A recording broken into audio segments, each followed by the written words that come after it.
अस्सलामुअलैकुम, मैं डॉक्टर सईद ज़काउल्लाह अफ़गान हूँ। मैं diabetes trend physician, hypertensive specialist. आज का मौज़ू गुफ्तगू है डायबिटीज़ एंड कार्डियोवैस्कुलर डिजीज़, जो बहुत ही बर्निंग टॉपिक है और ये बहुत इंपॉर्टेंट टॉपिक है और डायबिटिक पेशेंट्स के लिए बहुत ज़रूरी है कि उनको दिल की तकलीफ़ें क्यों होती हैं। तो डायबिटीज़ एंड कार्डियोवैस्कुलर डिजीज़ की जब बात करते हैं तो हम एक टर्म यूज़ करते हैं atherosclerotic cardiovascular disease, ASCVD। Atherosclerosis का क्या मतलब है कि आपकी दिल की शरियानें जो हैं और दिमाग की शरियानें वो उनमें तंगियां हो जाती हैं क्योंकि कोलेस्ट्रॉल डिपॉजिट हो जाता है उसमें, और उसमें ब्लड फ्लो नहीं जाता है आपके वाइटल ऑर्गन्स को, जैसे दिल है और दिमाग है, और उसमें ऑक्सीजन सप्लाई कम हो जाती है क्योंकि आपकी खून की नालियों में जो दिल में होती है, जिसको एपिकार्डियल कॉरोनरी आर्टरीज कहते हैं, और सेरेब्रल आर्टरीज जो दिमाग में होती है उसमें तंगियां हो जाती हैं क्योंकि कोलेस्ट्रॉल की उसमें डिपोजिशन हो जाती है। तो हम इसको कहते हैं एथेरोस्क्लेरोसिस। ठीक है, तो एथेरोस्क्लेरोसिस तो बेसिक पैथोलॉजी है जो कार्डियोवैस्कुलर डिजीज प्रोड्यूस करती है। अब एथेरोस्क्लेरोसिस डायबिटिक पेशेंट्स में किस तरह होती है, ये 3 गुना एथेरोस्क्लेरोसिस बढ़ जाती है। तो डायबिटिक पेशेंट्स में आपके खून की शरियानों की तंगियां और कोलेस्ट्रॉल डिपोजिशन 3 गुना ज़्यादा हो जाता है एक आम पॉपुलेशन से। ठीक है, तो 3 times एथेरोस्क्लेरोसिस इंक्रीजेस, ठीक है, इन अ डायबिटिक इंडिविजुअल। उसकी वजह से क्या होता है कि आपको कार्डियोवैस्कुलर एथेरोस्क्लेरोटिक कार्डियोवैस्कुलर डिजीज होती है। जो डायबिटिक पेशेंट है उसमें क्या होता है, पहले तो स्ट्रोक रिस्क और फालिज का रिस्क वो 3 से 5 गुना बढ़ जाता है। कितने फीसद लोग दिल की बीमारियों में जो डायबिटिक होते हैं उनकी वफात हो जाती है या उनकी एडमिशंस हॉस्पिटल में होते हैं, वो है 80%। 80% दिल की बीमारियां होती हैं डायबिटिक पेशेंट्स में। एक स्टडी की गई थी अमेरिका में, उसमें देखा गया कि 66 मरीजों में जो हार्ट अटैक की वजह से एडमिट हुए थे, जिनको हार्ट अटैक का ट्रीटमेंट मिला था, उसमें जो है डायबिटिक पेशेंट्स वो 36% थे, और प्री डायबिटिक जो एक कंडीशन है डायबिटीज होने से पहले, उसमें भी 36% लोगों की अमवात हुई थी।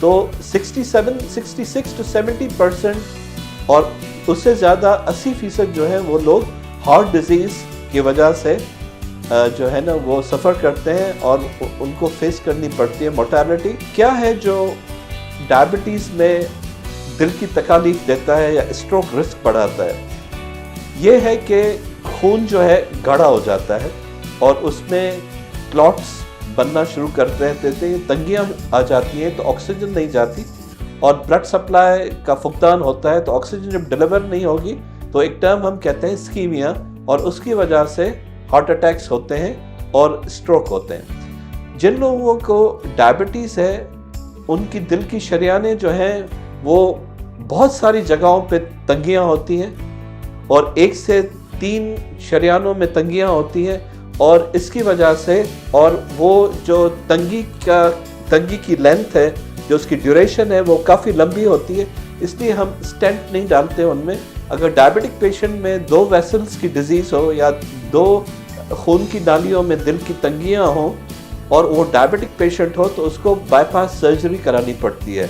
अगर आपकी फास्टिंग ब्लड शुगर, जो आपकी भूख के बाद आप टेस्ट कराते हैं, अगर 300 mg/% से ज़्यादा हो, या 3 महीने का टेस्ट जो HbA1c ग्लाइकोसाइलेटेड हीमोग्लोबिन हम कहते हैं, वो अगर 10% से ज़्यादा हो, और आपके पेशाब में प्रोटीन आ रही हो, जो हम टेस्ट डायबिटोलॉजिस्ट कराते हैं, या आपको ब्लड प्रेशर हो जो 160 और 90 से ज़्यादा हो, अनकंट्रोल्ड हो, आपका कोलेस्ट्रॉल जो है वो बहुत बढ़ा हुआ हो, तो उसमें रिस्क होता है कि पेशेंट को दिल की तकलीफ शुगर में हो सकती है या डायबिटीज़ में हो सकती है। तो हम इससे कैसे बच सकते हैं? एक अपनी शुगर को जो है वो फास्टिंग को 100 के नीचे आप टारगेट कर सकते हैं। रेंज में आपको दे देता हूँ, आपकी शुगर फास्टिंग 90 से 130 के दरमियान हो सकती है। खाने के बाद आपकी ब्लड शुगर 180 से कम हो सकती है, आपका ब्लड प्रेशर जो है वो कंट्रोल होना चाहिए दवाइयों पे, और वो दवाइयाँ जो है आपके ब्लड प्रेशर को 130 और 80 से कम करें। आप कोलेस्ट्रॉल को कम करें, आप LDL को कम करें, आप पेट की चर्बी को कम करें। तो इस हिसाब से जब ये सारा क्रेडिट जाएगा कि आपका डाइट कंट्रोल कैसा है और आप फिजिकल एक्टिविटी करें 30 से 40 मिनट, वो हम लाइफस्टाइल मॉडिफिकेशन में बात करेंगे।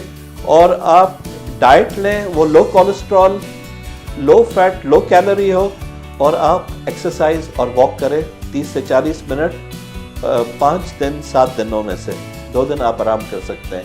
ठीक है जी, तो ये हमारा टॉपिक हम कंक्लूड करते हैं, इख्तिताम को पहुंचता है diabetes and cardiovascular disease. Thank you.